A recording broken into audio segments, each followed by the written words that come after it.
Y bien, aquí estamos pues de nuevo con lo prometido. Vamos a explicar ahora por qué los judíos no les convenía tener los 7 libros deuterocanónicos en sus Biblias.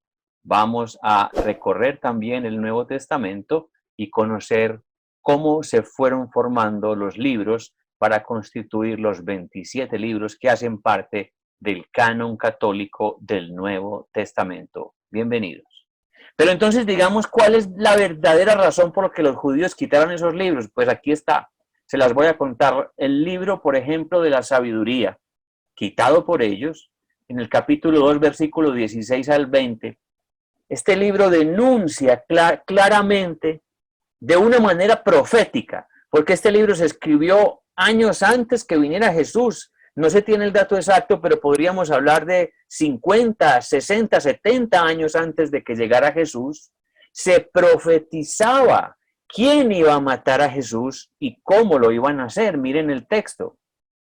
Cuando ellos mismos dicen, nos tiene por bastardos, se aparta de nuestros caminos, porque Jesús, acuérdate que denunciaba lo que eran y les decía sepulcros blanqueados, les decía por su hipocresía.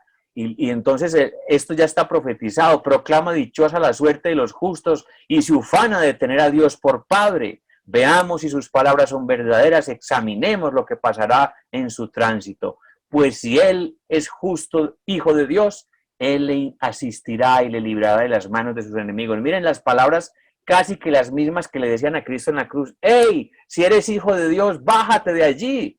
Miren, las palabras estaban profetizadas desde 60 años antes que viniera Jesús.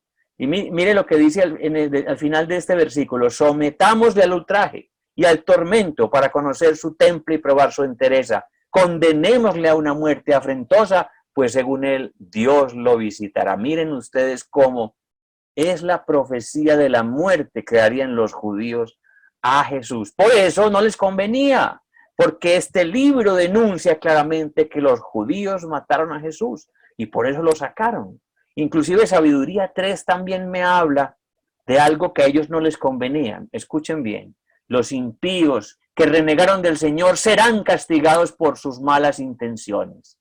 Ay de aquellos que rechazan la sabiduría y la disciplina, para ellos toda esperanza es vana, toda obra es estéril. Miren ustedes qué fuerte ese texto para aquellos impíos que renegaron del Señor, que justo fueron los judíos. Por eso entonces los cercenaron, los sacaron, desconociendo que el apóstol Juan, claro, desconocían, porque en el año 70 que se reunieron, aún no había sido escrito el libro del Apocalipsis, que fue escrito sobre el año 95, el apóstol Juan lanza una advertencia fuerte y dice, si alguno quita a las palabras de este libro profético, Dios le quitará su parte en el árbol de la vida y en la ciudad santa descritos en este libro. Se denuncia que no se pueden cercenar los libros porque si estamos hablando de que Juan escribió en el año 95, él ya conocía la división que estaban generando los judíos del año 70, porque es precisamente antes. Él sabía que estaban quitándole libros a la Biblia. Ahora bien, ya tenemos el canon de Alejandría, ya tenemos claro que son 46 libros. Ahora, ¿cómo nació el Nuevo Testamento? Lo primero que hay que decir es que Jesús no escribió ningún libro, ni tampoco dijo escriban un libro, ni tampoco hubo algún testigo presencial, como tampoco lo hubo en el Antiguo Testamento. No hubo ningún testigo que fuera escribiendo lo que pasaba, la creación. Ay, mira, Dios creó el cielo. No había testigos presenciales. Iban siendo inspirados los que llamamos los hagiógrafos. Pero Jesús claramente no escribió ningún libro, sino que él quiso garantizar que se conociera su obra en Mateo 28 diciendo, vayan y anuncien la buena nueva a todas las gentes para que todos los pueblos sean mis discípulos. Eso fue lo que sí hizo Jesús. Vayan y prediquen. Entonces lo que Jesús hizo para que garantizar la salvación del mundo fue fundar su iglesia. Ese es el punto principal. La iglesia es el instrumento de salvación de los hombres, donde se transmite la palabra de Dios de manera predicada, vivida y celebrada. No es solo un libro, no es solo un texto, porque de hecho no existía el Nuevo Testamento cuando Jesús estaba predicando. Entonces a la muerte de los testigos oculares empezaron a morir los apóstoles, se hizo necesario poner por escrito la fe que había hasta ese momento, la predicación de los discípulos, había que ponerla para garantizar una unidad y una correcta doctrina impartida. Por eso hubo necesidad de reunir esos textos que fueron siendo escritos y que fueron siendo inspirados, porque habían muchos, por ejemplo, regados por todas partes. Digamos, las cartas, en Filipo había cartas, las cartas de San Pablo a los filipenses estaban en Filipo. En Éfeso había cartas, porque está la carta a los Efesios. En Tesalónica también había otros documentos. De Pablo en Roma también estaban cartas. Alguien tuvo que darse a la tarea de coger y recoger todos los libros y decir, bueno, voy a mirar si estos libros son verdaderamente inspirados por Dios y estudiar claramente si se podía declarar que eran los libros de la Sagrada Escritura. ¿Quién hizo eso? Aquí está la gran respuesta. El Papa Dámaso I. En el año 382, ojo, 382 después de Cristo, él representa la intervención de la jerarquía de la Iglesia en ese entonces. El Papa Dámaso I dictamina que acepta el canon de Alejandría con 46 libros y que acepta los libros que él mismo o sus apóstoles recogieron, los 27 libros que se declaran como verdaderamente inspirados por Dios. De esta manera aquí tenemos entonces el canon de los 73 libros aprobados por nuestra Iglesia Católica. Los protestantes dicen que nosotros le agregamos 7 libros, porque ellos tienen 39 en el Antiguo, o sea que en total tienen 66 libros. Dicen que nosotros agregamos 7 libros a la Biblia. Yo creo que están siendo imprecisos, porque realmente nosotros no agregamos 7, agregamos 27 libros. Y 27 libros es lo que el Papa Dámaso I agregó a la Biblia, pero por inspiración de Dios y porque el Espíritu Santo lo iluminaba. La promesa de Cristo es que el Espíritu Santo estaría con la Iglesia todos los días para aclarar, para iluminar, y por eso nuestra Iglesia Católica es la protagonista de lo que están viendo en pantalla. De Biblia viene del griego biblón, que significa libros, y nuestra Biblia es entonces un conjunto de 73 libros, y eso es lo que llamamos y ya explicamos, es el canon católico. Canon católico que representa 73 libros inspirados por Dios. Pero ustedes saben, existen otros libros, yo les dije, los apócrifos, que son aquellos que se declararon que no han sido inspirados por Dios. Aquí tenemos, por ejemplo, los libros del Evangelio de Judas, Evangelio de María Magdalena y Evangelio de Tomás. Estos son las fotografías originales que fueron encontrados en el Nag Hammadi. Allí lo ven en el mapa, más o menos en el siglo IV.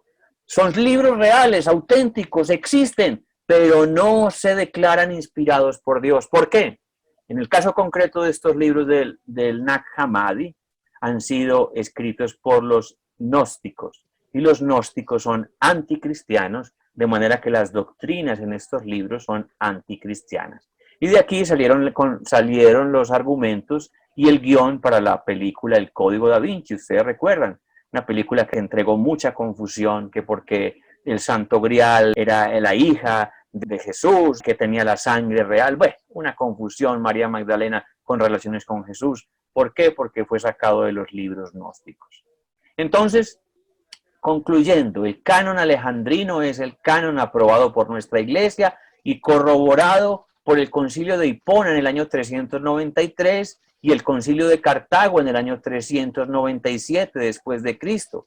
Los antiguos, el Antiguo Testamento con 46 libros y el Nuevo Testamento con 27, también corroborado y ratificado en el Concilio de Trento en 1545, donde se corrobora que nuestra Biblia debe tener 73 libros.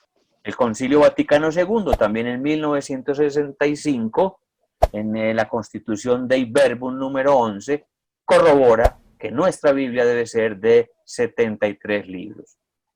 Es así entonces que en el año 386 después de Cristo, llega la primera traducción de la Biblia a una lengua muy parecida al español, que es, digamos, el latín, en el que San Jerónimo, allí en las cuevas de Belén, la cueva era cerquita donde nació Jesús, y él por eso lo inspiraba el hecho de estar cerca de donde nació Jesús, y tradujo al latín toda la Sagrada Escritura, lo cual se llamó la traducción Vulgata, edición popular. Esa traducción claramente tiene el canon católico de 73 libros. De hecho, esa fue la primera Biblia que se imprimió en la imprenta de Gutenberg en 1456, la edición Vulgata, que fue traducida por San Jerónimo. Aquí la tienen ustedes, la Biblia Vulgata,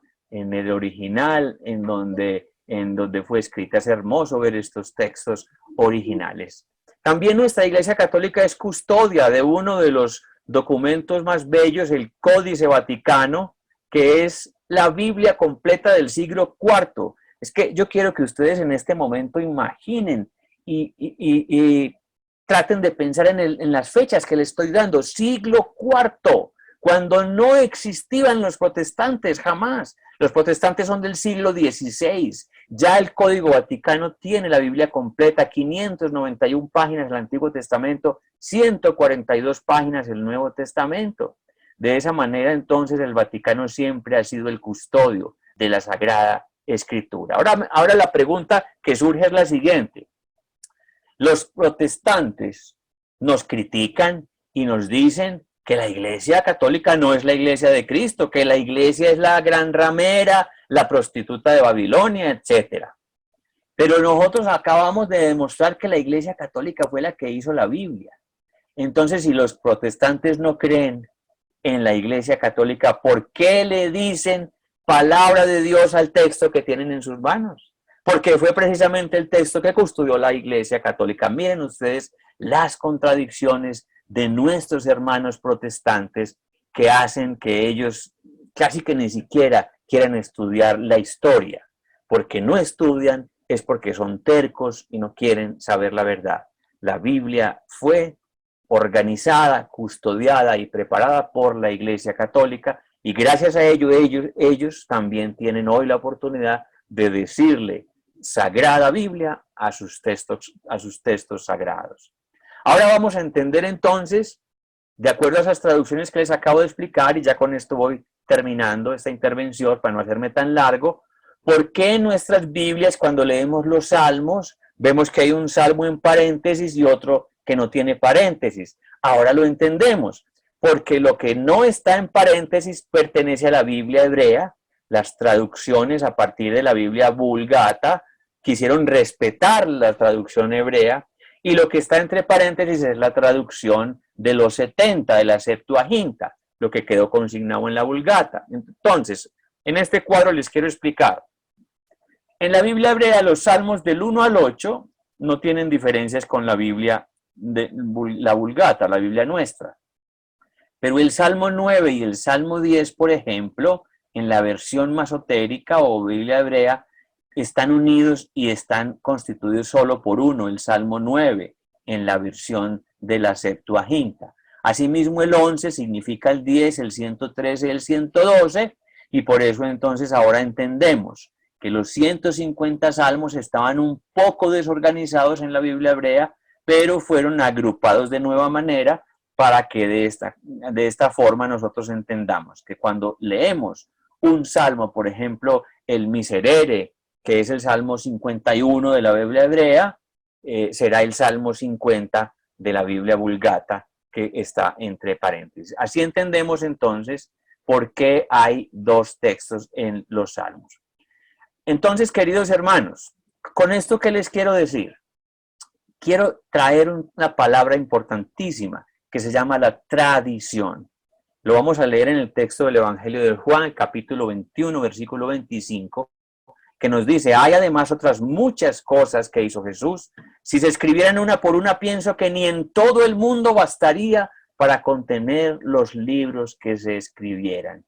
Miren ustedes, tantas cosas hizo Jesús que no cabría en los libros, de manera que yo no puedo decir que solo lo que hay en la Biblia es lo que voy a creer. ¿Por qué? San Pablo lo confirma en segunda de Tesalonicenses, capítulo 2, versículo 15. Dice, por tanto, hermanos, manténgase firmes y guarden fielmente las tradiciones que les enseñamos. Oigan bien, de palabra o por carta. Mire que San Pablo dice claramente que él transmite también con la predicación, como lo estábamos hablando ahora. La predicación también es importante y allí él habla y introduce la palabra tradición. La tradición es lo que nos entrega nuestra iglesia, de manera que podemos concluir que la venida de Cristo quiso primero fundar una iglesia para que quedara fiel custodia de las enseñanzas del Señor, y a través de una tradición apostólica se entregaron esas enseñanzas, y luego con la sabiduría del Espíritu Santo se conformó la Sagrada Escritura. Este es el verdadero orden en que Cristo quería entregar el mensaje de salvación. Los protestantes y las sectas rechazan el 2 y rechazan el 3. Por eso es que interpretan a su modo y por eso es que hay tantas contradicciones. Y de nuevo, repito, ya hay más de 50,000 sectas y movimientos religiosos reclamando que son el único, porque no aceptan, son soberbios y no aceptan la intervención de aquella que custodió la palabra de Dios. Por eso, muchachos, no podemos aceptar la Biblia sin aceptar la iglesia. O sea, no hay Biblia sin iglesia. Por lo tanto, en la interpretación correcta de nuestra Biblia la debe dar nuestra iglesia. No me levanto yo un día diciendo yo seré el intérprete de la Biblia, me siento intérprete. No, seamos humildes y aprendamos a recibir las enseñanzas de nuestra iglesia, porque la Biblia no cayó del cielo. La Biblia se fue conformando y de esta manera llegamos al final de esta charla. Te invitamos a suscribirte a nuestro canal para que estos videos lleguen a muchos más hogares y a activar la campanita para que YouTube te avise cada que subamos un nuevo video.